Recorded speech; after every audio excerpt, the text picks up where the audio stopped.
All right,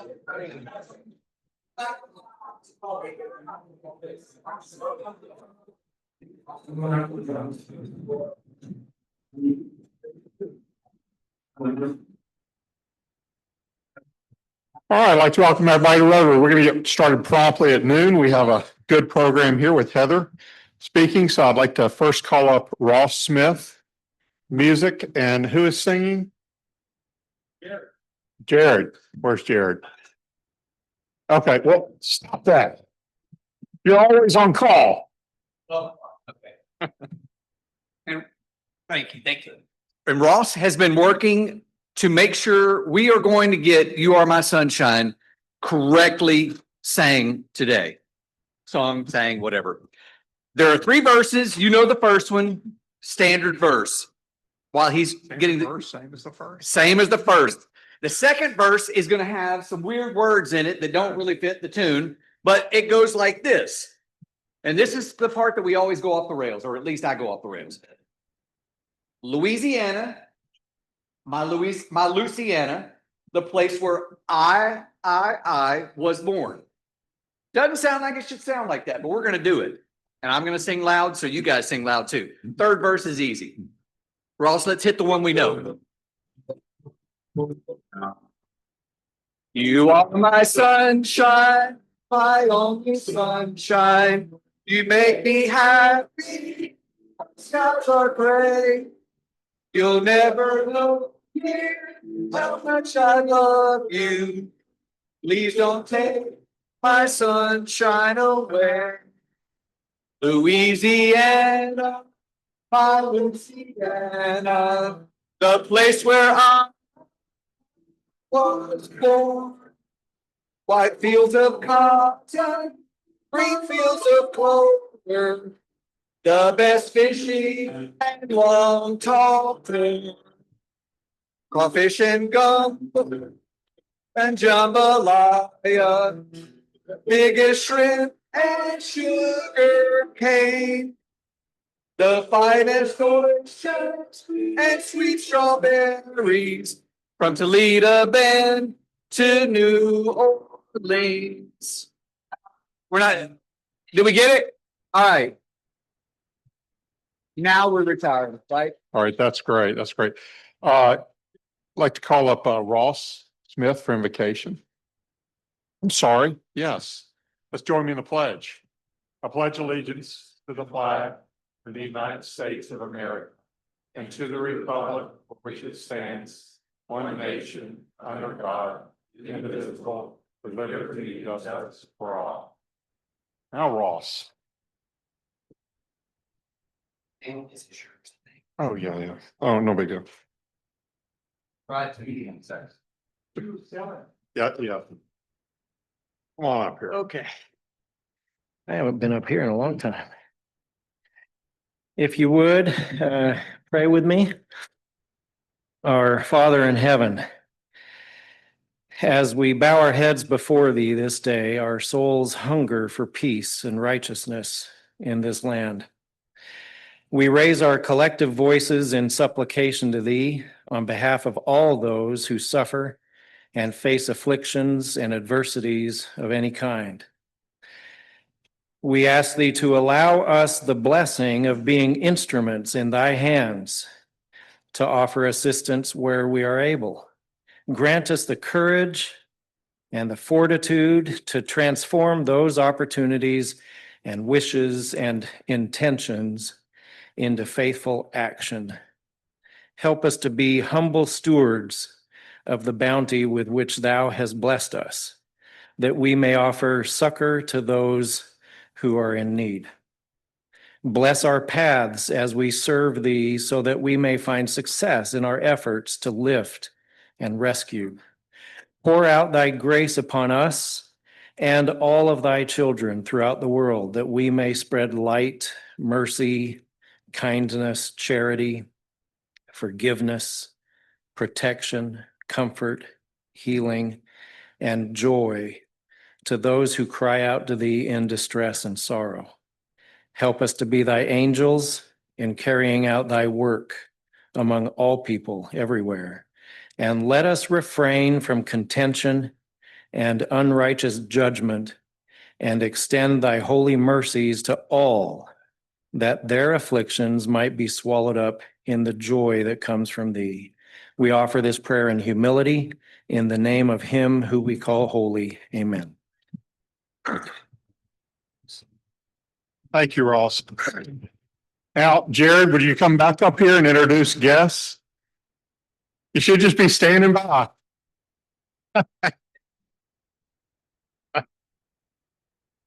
I'll keep you running, Jared.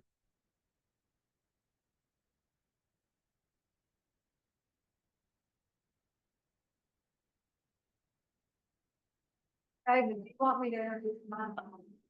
When Jared comes up, he's going to call. Yeah, if you, can we, Doug, can we get a microphone over here, please? You have, okay. Hey, Francesca. While we're waiting on Jared, you know, today is National Mango Day, which happens to be one of my favorite fruits. Who likes mango? Everybody? So mango started being cultivated in Southern Asia around India about 3,000 years ago. Just a useless fact I keep in my head, which is, you know, full of those. Does anybody like movies? Anybody like movies? Who likes movies? Okay. So I kind of call myself a cinephile, love movies. So on this day today, Ed Wood released Planet Nine from Outer Space in 1959, which is often called one of the worst movies of all time. And just to quote three critics of the day, one said, flawlessly terrible. The other said, I've seen high school productions with better and more professional acting. And another critic said, so bad, it's amazing. So when you have time, go watch Planet Nine from Outer Space. Now, Jared, here we go. What's time filler? We have Laurie Boswell. Are you there? You are. You're already ready. Okay. Can you introduce your guest? Yes. Rotarians, please join me in welcoming members of our senior team who also love Rotary. First of all, I have RJ Middleton, who's the Senior Director of Community Services, and he's a candidate for this club. Next, I have Kelsey Smith. Kelsey oversees all of our events and employee engagement, and she actually is a member of Rotarians Rising. Jen Bennett is with us today, Director of Development, and she is joining, has been listing as a candidate for Bossier.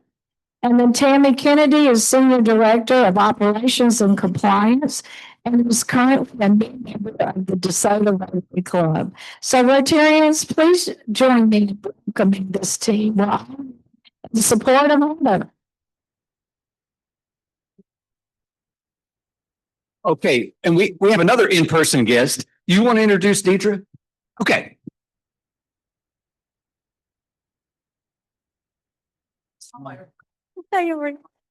Okay, I'm so honored to introduce Ms. Deidre McVeigh-Schulmeister. She is our Director of Donor and Community Engagement at the ARC Caddo Bossier, and she is also a member of the Rotarians Rising Club. All right. Great. Great to have you. And we also have some, are there any other guests that I missed in person? We have some Zoom. If you can't come to the microphone, everybody can hear. Yeah. Okay. Okay, perfect.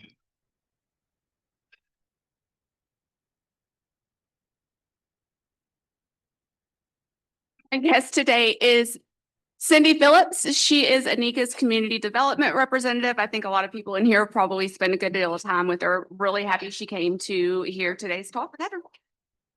All right. Okay, and on Zoom, we have John Thomas Cox, Olivia Dossett, Pastor CJ Johnson, and Guard Wade. Thank you, guys. Thanks, Jared. All right. We'll get right into it. I'd like to invite Larry Clark, former Chancellor of LSU Shreveport, to introduce our guest. Oh, I'm sorry, Larry, real quick. Connor, come up here real quick. This was a write-in. Sorry, Larry. Connor is the chair of our Shreveport Rotary Club Foundation. He has an announcement. So the foundation has decided to make a $5,000 contribution to help out with the disaster relief in Texas.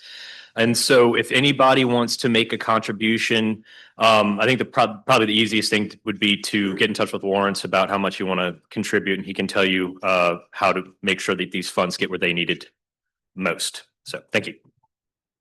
Thank you, Connor. It's a well-deserved donation to those folks. I don't know if you guys, I know, sometimes after a tragedy happens, it gets out of sight, out of mind. But for those that are still following it, how much work is being done down there for cleanup, and the crews that are coming down pro bono from as far as Michigan to, the central Texas to help with that cleanup. It's really inspiring what they're doing. And it's incredible there wasn't a greater loss of life if you look at those pictures, especially at those camps where the water came in above the second bunk. It's incredible that it wasn't a bigger tragedy.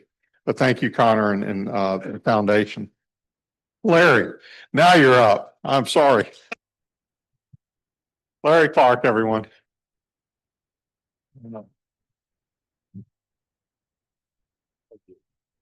Thank you, and good afternoon, everyone.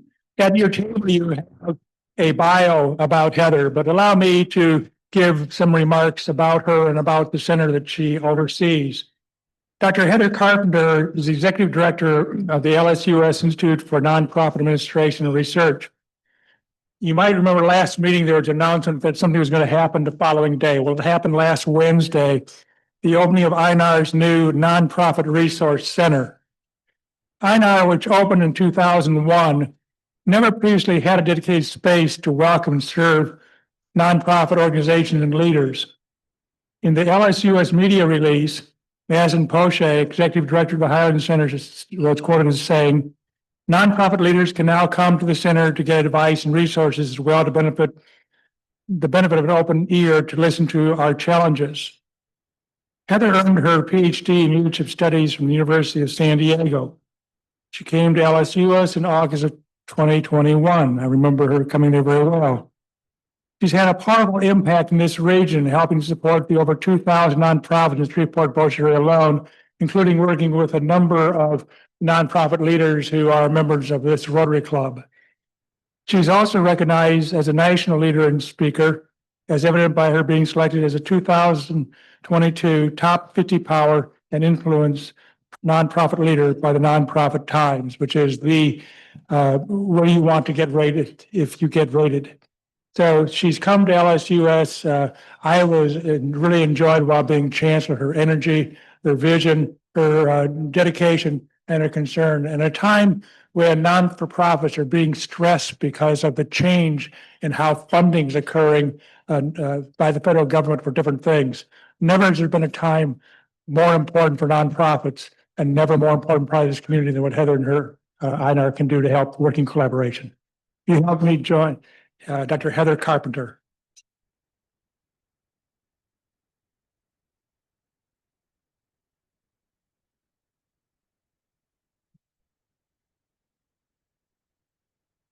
Well, thank you for having me today. I did speak last year around this time around the state of the nonprofit sector in Louisiana and a little bit of national data. So if you were at my presentation last year, don't worry, I have new data. I've changed it up a little bit because as a professor, also I call myself a pracademic. So my mission and passion is to help people run more effective nonprofit organizations and accelerate people's nonprofit careers.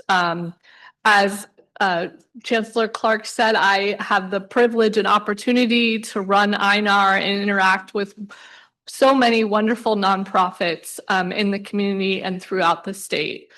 So our mission is to conduct research and disseminate knowledge about nonprofit organizations. We do this through 3 core areas: our academic programs, we do professional development in consulting and convenings in partnership with the Louisiana Alliance for Nonprofits, which is our statewide state association for nonprofits.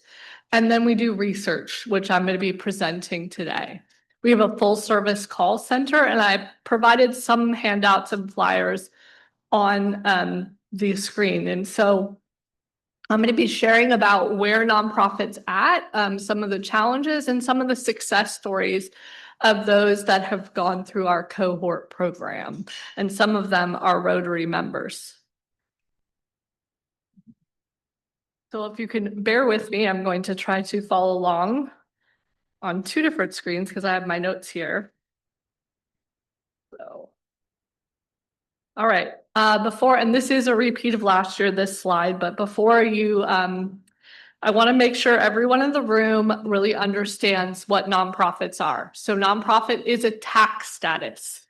It is part of the 501c revenue code by the IRS. Nonprofits are incorporated. They are corporations. And contrary to the word nonprofit, nonprofits can actually make a profit. Should I say that again? Nonprofits can and should make a profit. The profit just has to go back into doing the mission of the organization. Nonprofits are created for the public good. They cannot benefit one particular individual or have private benefit. So board members are legally and fiduciary responsible for the actions of the organization. So how many of you are board members in the room here? Yeah. So it's a really important responsibility being a board member. There are multiple different categories of 501c statuses. You can see on the screen there. What you're probably most familiar with is the 501c3, which is the most popular, which is the public charity. But there are also chambers of commerce, social clubs, all different types of advocacy organizations. And there's 1.6 million nonprofits in the United States.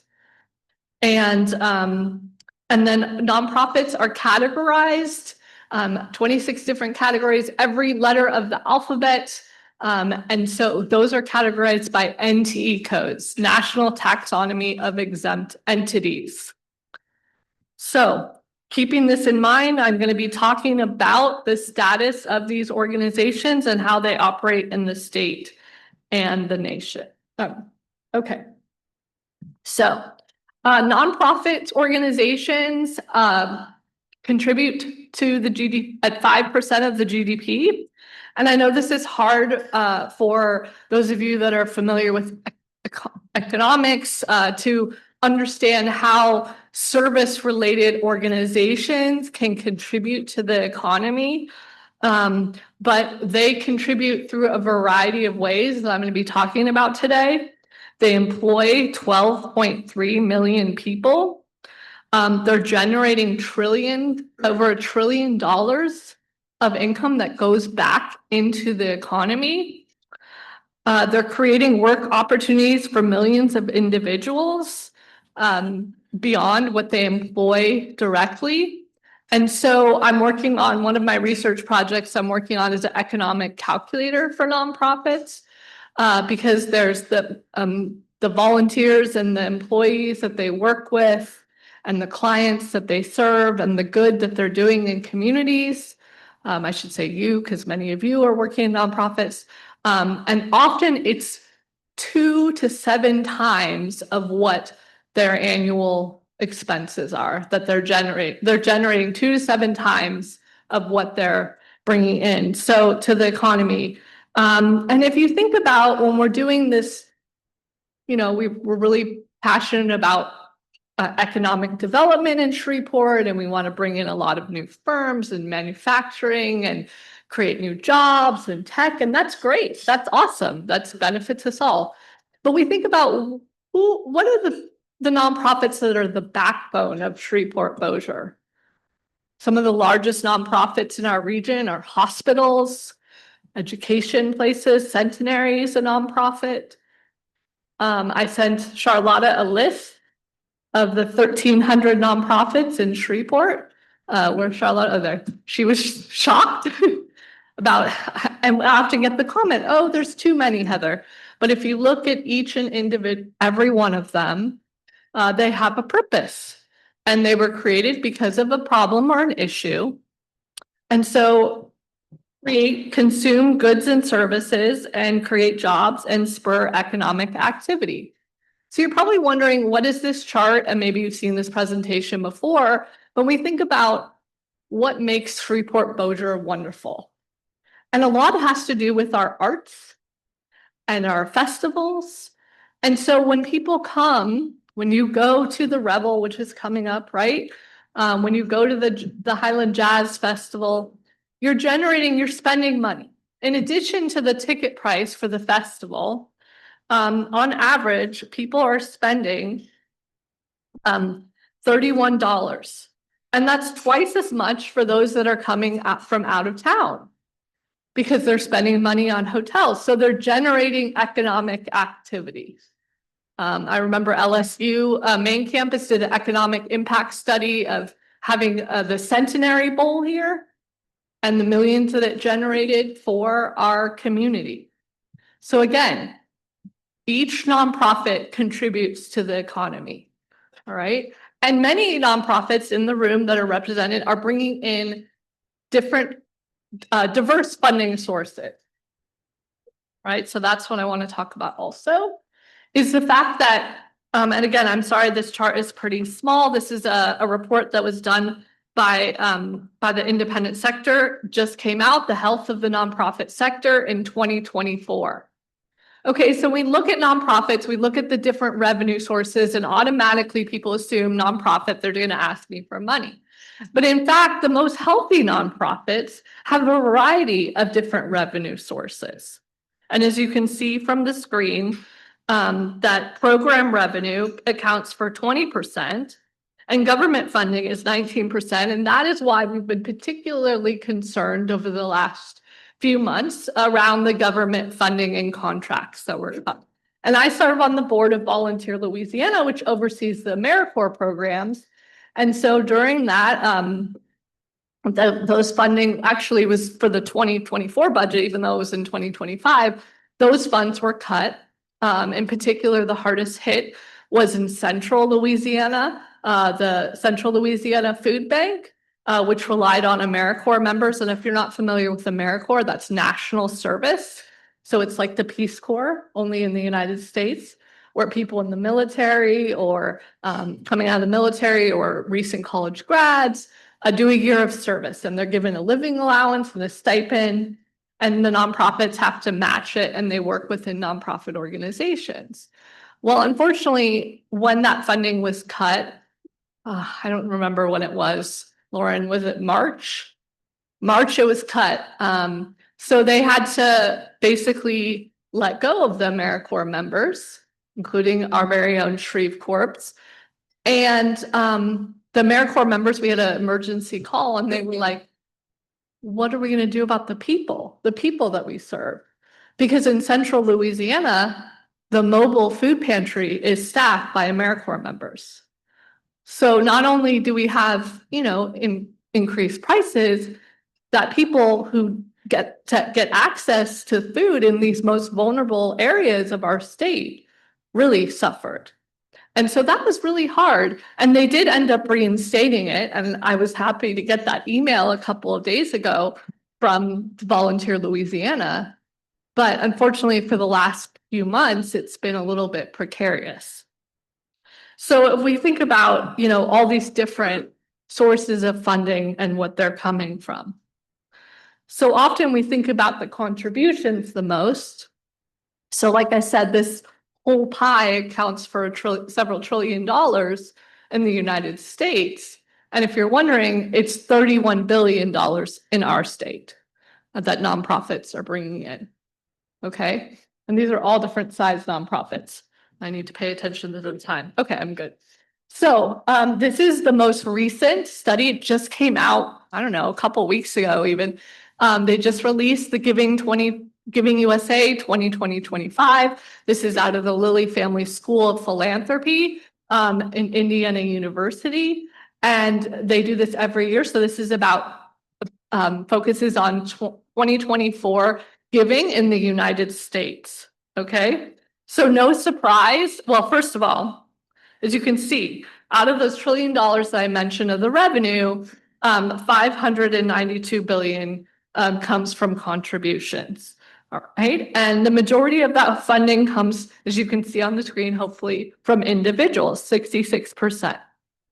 And the good news is between last year and this year, I don't know if you saw last year's graph, you probably don't remember. But last year giving had increased by 2%, but it didn't increase enough with inflation. So giving actually had declined. But this year giving increased by 6%. So it was really a really positive change with the increase in giving. Giving by foundations is 19% and giving by bequests is 8%. And you probably don't remember my talk from last year either, and that's fine, but the donor advised funds are becoming one of the largest vehicles of giving in the United States. And those are done through like Fidelity or financial institutions. So often we have this is the same every year of the highest percentage of donations go to religion, right? Most go to churches. And then we have second and third fluctuates every year. Second is to human service organizations, and then third is to education. So they just kind of fluctuate back and forth between second and third every year. So you can see down pretty far, even though we think about, arts being vital organizations that receive individual contributions, those are smaller down on the list as well. So, and health is right in the middle. So this gives us a picture nationally, and it's very similar at the state level as well, about where the charitable dollars go. Of course, in states like ours that have more religious organizations, there tends to be giving more towards religion, and that's similar in Utah as well. Okay, so with regards to the state of the sector, so I took this data from the 2024 IRS data. It's a publicly available database of all the 1.6 million nonprofits in the United States. And how it categorizes is based on their tax. And so nonprofits that have $50,000 or less fill out a little postcard. It's basically their name and their address. So even though they generate revenue, they don't share it. It's not shared with the IRS. So then between 50 and 250 is the 990 EZ. Private foundations, so like the Ford Foundation, Gates Foundation, ones where its revenue is just coming from one particular source, those are 990 PFs. And then for 250,000 or above, that's the 990. So I pulled all the data with the help of my graduate students and my student workers.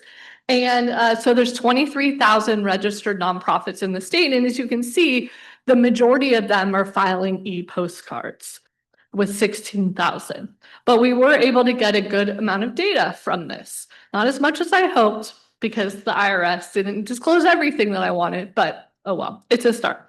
So 79% are 501c3 organizations. All right, are you bored yet? So this is the comment and feedback I get. It's too much data, it's too much data. So I tried to integrate stories into this. So it's going to be a little bit sporadic from now on, but I wanted to give you a good picture and overview of nonprofit organization. There's our very own Lauren Jones. Yay, she's right over there. So she runs Shreveport Green. So again, we talked about, back to that first slide, about how nonprofits contribute to the economy. They provide workforce training and upskilling. They have that great program, Shrevecorp's AmeriCorps program. They help healthy, sustainable, and economically vital community. I'm sure many of you have participated in their tree giveaways or cleanups, community gardens, really great, doing great environmental things. And Lauren, I did ask their permission ahead of time, so they know that I'm profiling them. So her budget size is $1.2 million. And she did the 2024 capacity building program, which was specifically focused on developing program evaluations, showing their outcomes. more, and not just the number served, but the changes made in the community.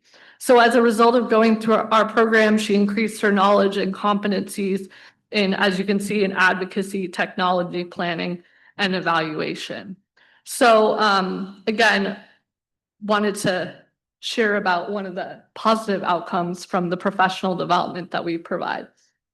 All right, so moving on to the state of the sector. I mentioned earlier about the NTE codes. And so these are the 10 core codes within the nonprofit sector. As you can see, the top 3 are human service, religion, and public societal benefits. And pretty much if we did the report by all 9 MSAs, and it follows the same across the state, of similar top 3 throughout the state. And I often get the question about, oh, you know, is there I mentioned that earlier, the too many nonprofits, but we have a lot of more nonprofits per capita than other states because we have a high rate of poverty. So there's more human service nonprofit organizations. And I already mentioned that the largest nonprofits in our state and our region are hospitals, healthcare related organizations. That's true, except for Monroe, where their largest is the Center for Children and Family, and that's a human service nonprofit. Okay, so now I need to get my notes to make sure that I correctly tell you about the statistical analysis. So when we first did this analysis, it looked a lot different. It basically had healthcare organizations. You know, you can see this slide is like over 180 million there. And then everywhere else, it was like, so we used the log scale to visualize averages to account for the wide range of financial values. So intervals increases by multiples, which accounts for a clearer comparison. So just looking at this, we looked at average revenue, expenses, assets, and liabilities across the state and across by NTE code. All right. And so we're trying to compare the different types of nonprofit organizations. And I kind of drove my staff crazy because I was like, just take out health and then we can see how it looks. Right. So we're doing averages. We did sums in the report. We also have medians, which is the halfway point, which provides a more accurate representative of where most of the nonprofits are at. But overall, you can see that nonprofits across the state are fiscally healthy. This chart highlights strong asset positions across most NTE categories, with revenue and assets generally outpacing liabilities. And that's the thing is like, that makes my heart happy because I teach nonprofit finance, right? So nonprofits realizing that they need to have some assets.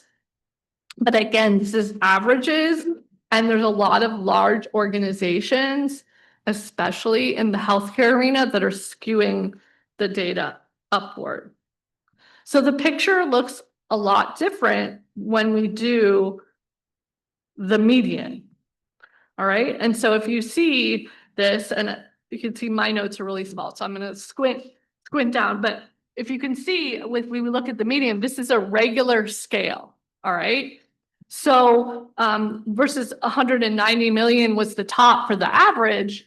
The top for this one is $400,000. And then most of the nonprofits, if you do an invisible line across it, it's around $200,000. So most nonprofits in the state are small. And you can see of course, health is, of course, again, they're the largest, but this is where we start to see like membership organizations, education nonprofits, international. That was fascinating to see. So we start to see the differences across the sector. And so this is different data that we used this year. So most nonprofits are small and have less than $200,000 in assets. $200,000 in revenue expenses and less than $300 in assets. All right, I gotta speed up. So moving on to another story. So this is Cassie Hubbard. She is the director of Teams. It's an advocacy group that supports parents of children that have unique learning needs. Her and her colleague, they do meetings with schools and advocate for children who have learning difficulties in the schools. And the amazing thing is that she is the co-founder of this organization. Their budget is only $110,000, but in 2024, they served 491 students across Northwest Louisiana to ensure that they could stay in school. And again, you might think, oh, well, I know VYJ. VYJ serves a certain population of students, but this is serving less disciplinary, but more of special learning challenges, learning or emotional challenges. And so they were working, you know, as you can see with the IEPs, 504 plans. And again, they're trying to implement better tracking systems. They know how the number of people they serve, but really the outcomes of the children and the families that they're serving and tracking them over time. So that was, again, the 2024 capacity building cohort. So I'm going to switch gears a little bit. So part of our new data came from the Bureau of Labor Statistics, which only releases nonprofit data every 5 years. My previous data was from 2017, but thankfully just this last few months ago, they released the 2022 data. So we're still lagging behind, but it's better than nothing.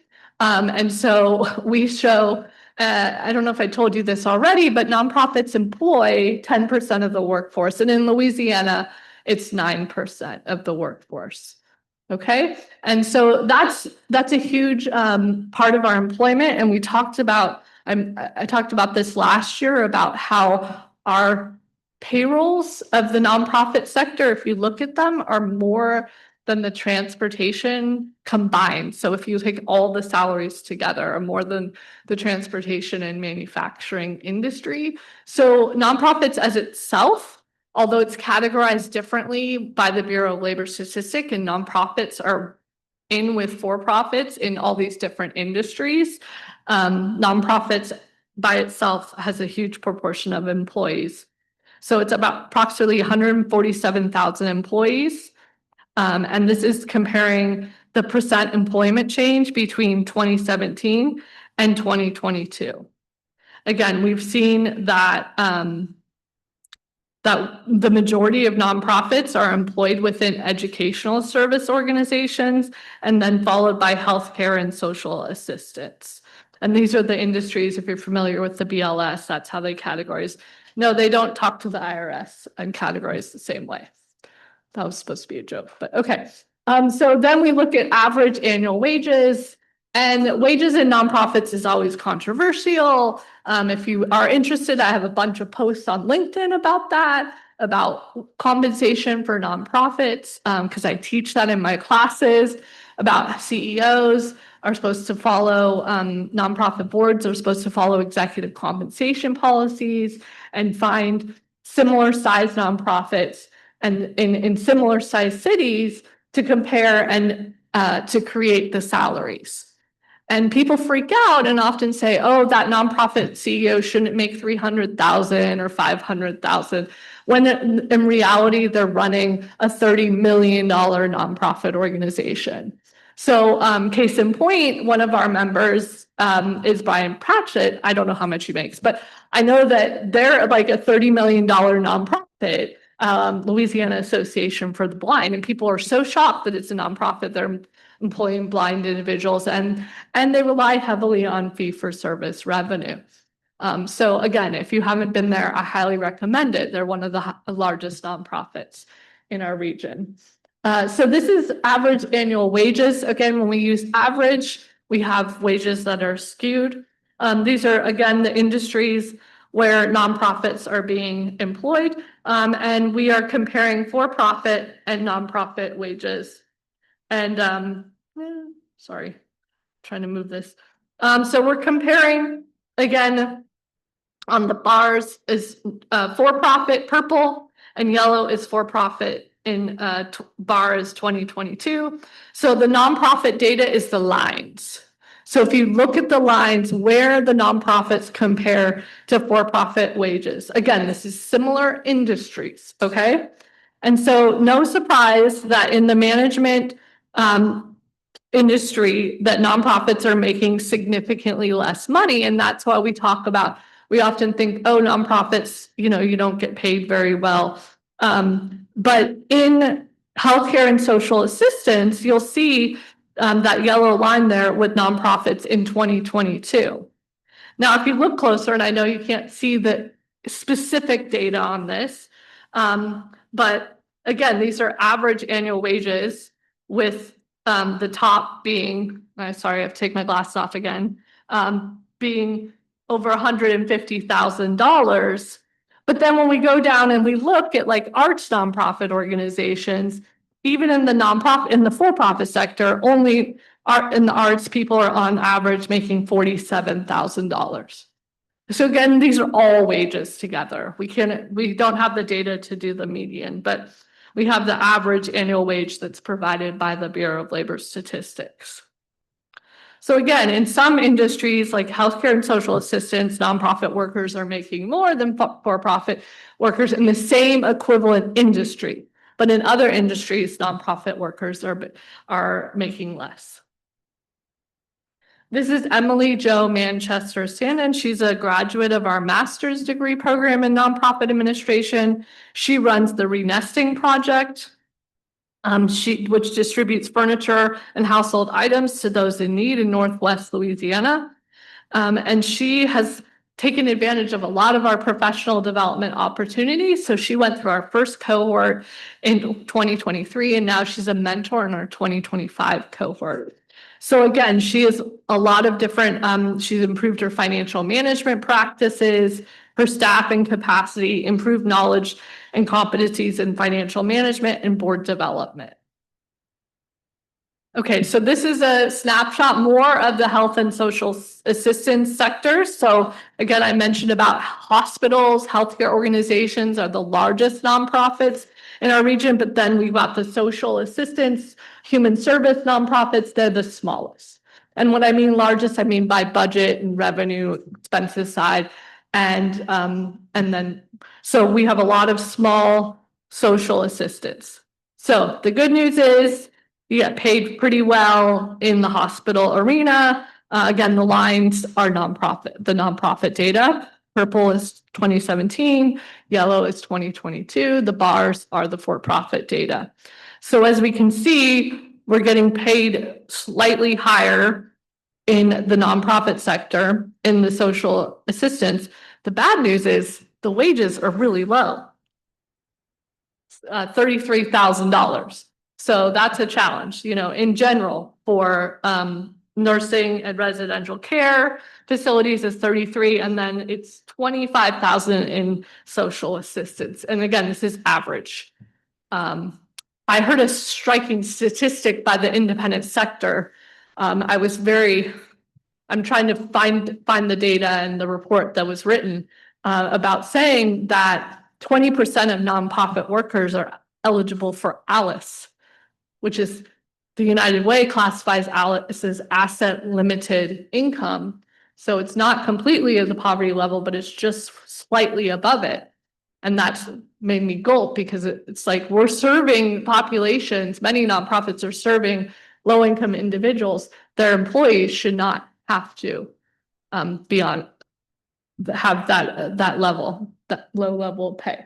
Okay, but why is this? Well, first I'm going to get to Anika Alexander, and then I'll say why and summarize the data and wrap up. So Anika and Alexander just founded this wonderful nonprofit called Miles for Smiles. It's an area where dental health is really needed in a lot of these lower income communities. She's done dental education just in the last year alone. In her first year of operating, she served 8 schools, 300 children. That was so amazing. Her budget size is only $20,000. Okay. And so we're helping her increase her competencies, and improved tracking and outcomes in dental health. Okay, and she's in the 2025 cohort. All right, so with regards to Shreveport Bossier data, again, we have similar data at the state level. We have 2,000 nonprofits. Most of them are in public societal benefit, human service, and religion. Again, this is the top 3 category, similar across the state, just a little bit by the, where number 1 is flipped a little bit. But, and then we have Madison Poche. She's executive director of the Highland Center. Her budget is $1 million. And they house a lot of different nonprofits in the Highland Center, which is really, really awesome. She focused on the home ownership program for this project and improved competencies, and also received grant funding to have INAR conduct an overall evaluation for all the programs of the Highland Center that serves 15,000 people in the neighborhood per year. That's pretty incredible. 15,000 individuals that come through the Highland Center and Highland neighborhood. And that has, there are poverty issues within that Highland. It's very different income levels. But so we're mapping the social determinants of health and doing program evaluations for each of the programs to see how they're moving the needle on the social determinants of health. So it's really fascinating, and hopefully it will help her to get some national funding and have her center really be a model for incubating other nonprofit organizations. So we see similar things on the average for Shreveport Bossier MSA, although the numbers are slightly lower than the state. On average, the healthcare organizations are the largest, and then the other types of nonprofits are similar in about, on average, around $1 million. So again, human services tend to be smaller organizations. We see religion organization and churches. Not all churches have to register as 501c3s, by the way. And a lot of them aren't registered. So we're not accurately capturing churches. So then again, we see that this is the median. And so we see that health and international organizations are really, these are the larger ones that are coming out. There's more revenue and also assets. It's just huge on the health side. So unfortunately, and we look at, most of them are below $200,000. Arts organizations, you can see the small human service nonprofits. And I don't know, there's some outliers on there, but for liability side, but we're exploring this further. Okay, so this is, I think, the last person that I'm going to highlight. Brittany Pope, Executive Director of Bossier Arts Council, 2023 cohort member. She's now also a mentor in the program. Her budget size is $400,000. And she's on my radio show too. I do a weekly radio show on Red River Radio interviewing nonprofit executives. And it's really interesting because she was at the point where she didn't really know if she wanted to continue in the nonprofit sector because she was having a lot of challenges when she became a new executive director. And so this cohort really helped her revitalize her board. And she just, they do amazing shows. And I'm sorry, I'm talking about Bossier. But again, we have amazing arts organizations in Shreveport too. But, they just did Artini, which is a great event. And it's just really awesome to hear the success stories as a result. Okay, what does the data tell us? I know you're ready to finish this up. No surprise, we're strong in some areas. Health organizations are very robust. We have other areas that need improvement. The wages, overall average wages really need improvement. And scaling nonprofit revenue and impact. And there's desperate need for capacity building of nonprofits. However, we have this issue. Everyone thinks they're an expert about nonprofits. And I don't know if you noticed, but okay, so I'm a professor, so I'm gonna ask, did you notice any trends of the nonprofits that I featured? Most of them were small, very, very small, but they were doing significant work in the communities. Yes, we have really well-run multi-million-dollar nonprofit organizations like Holy Angels that continues to need support, right? The Ark continues to need support. But there's a lot of small nonprofit organizations in our region that are doing significant work as well.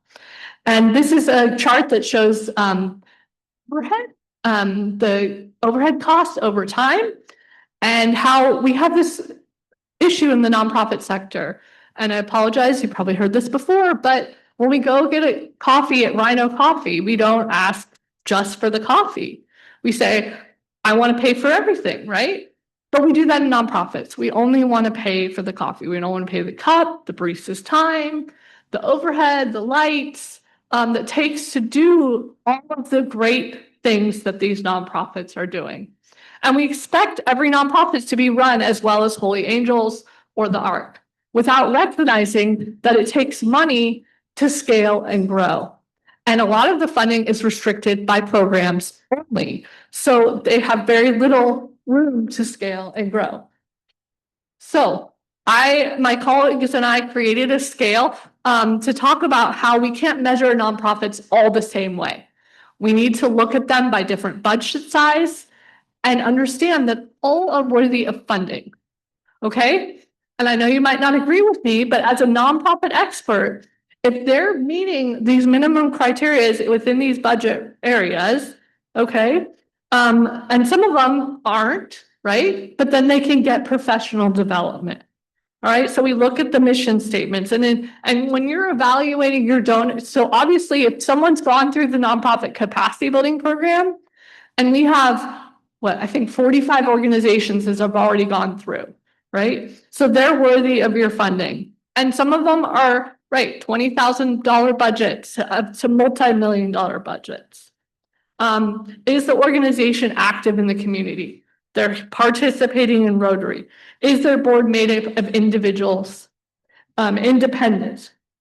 And so those are things that you need to look at to categorize with nonprofit organizations. So this is the evaluation metric, just an example of governance by different, we have these 8 competencies areas, and this is what we teach in our classes and in our workshops.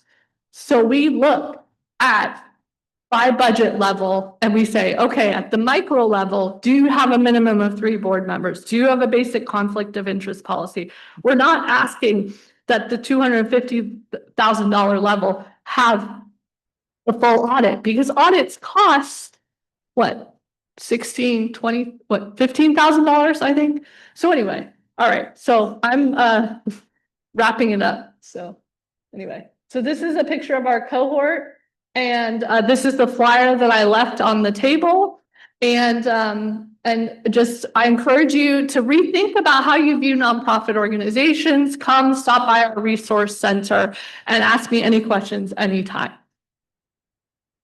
And that's my contact information. Sorry. Thank you, Heather. And on behalf of Rotary, I'd like to give you a little gift that'll keep you hydrated for these long speeches. That'll be. Sorry. No, that's good. That's good. That's good. I understand. All right. So I got 2 announcements real quick. First, we have a food bank this Thursday from 1:30 to 3:30. We're going to do packing. So if anybody's available to come to the food bank and participate, please do so. The other announcement is, again, this Thursday from 4 to 6, we're going to have a Thirsty Thursday. And we're going to get together at Silver Star across from Uri Drive. It was the old Pepitos, and before that, Kon-Tiki. Everybody know where that is? They are across from Andy's. Thank you, Larry. Yeah. Sweet Tooth talking. All right. So that should be fun. So please come to the food bank again, 1:30 to 3:30 Thursday, Thirsty Thursday, 4 to 6 on Thursday. As far as the drawing, first thing, did everybody have their tickets? We're going to do the Rotary Foundation drawing first. We collected $124, 62 to the foundation, 62 to ticket number 555. Who has that ticket? Dave. Thank you. Thank you very much. So David Ginsburg is given the $62 to going to Texas. Do I hear another 62? Come on, come on. Everybody help out. Thank you, David. Second is going to, now this is going to be Roseneath Florist, and this is ticket 597. 597. Who's going to make somebody happy? Rich. All right. All right. Now we've got 3 eggs from Andy Sheehy's Chickens. And if nobody knows how this started, Andy's not here, but probably it was back in 2004, 2005. Anybody who was in here, correct me if I'm wrong, but Al Kessler actually got Andy to bring eggs in for an auction. And Andy brought them in at the time. Andy got $500 for a dozen eggs. So you're getting these for a ticket. Okay. So buy tickets. These are some expensive eggs. We know what the economy's doing with eggs right now. And these chickens are stingy.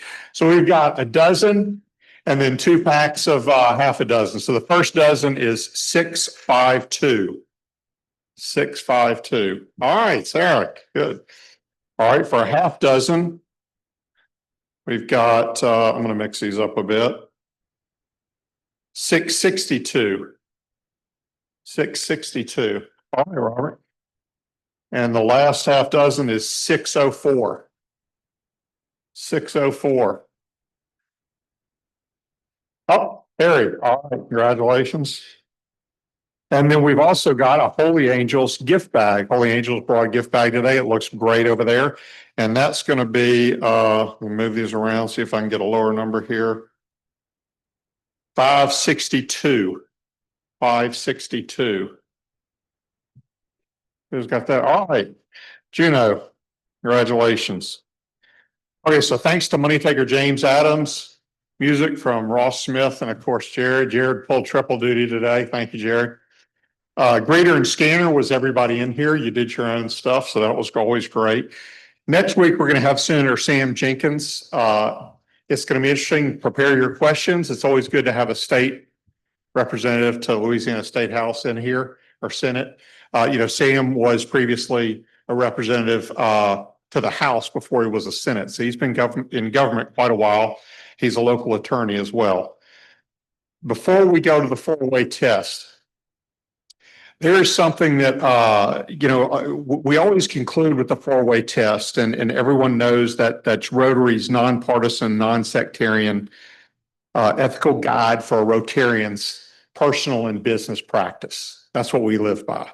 And it's a great four-way test. But a lot of clubs around the world have added a 5th element. And while I'm president, we're going to add that same 5th element. And to quote somebody I met down in or up in Canada at the international conference that was a district Rotary chairman, he said, Heffen macht Fruden, which means help comes with fun and friends. So our 5th test is it fun? And a lot of clubs are doing this. They're adding, is it fun? Do you agree, Mark? Is that good? Yes, okay. I gotta get your buy-in. Is everybody good with the 5th? Is it fun? Because we're gonna make this fun. So we're gonna start by helping at the food bank. Those who can, I know it's the middle of a work day, I cannot. But and the other is Thirsty Thursday. I will be at that briefly before Larry and I have another meeting. All right, so with that, join me in the 5-way test.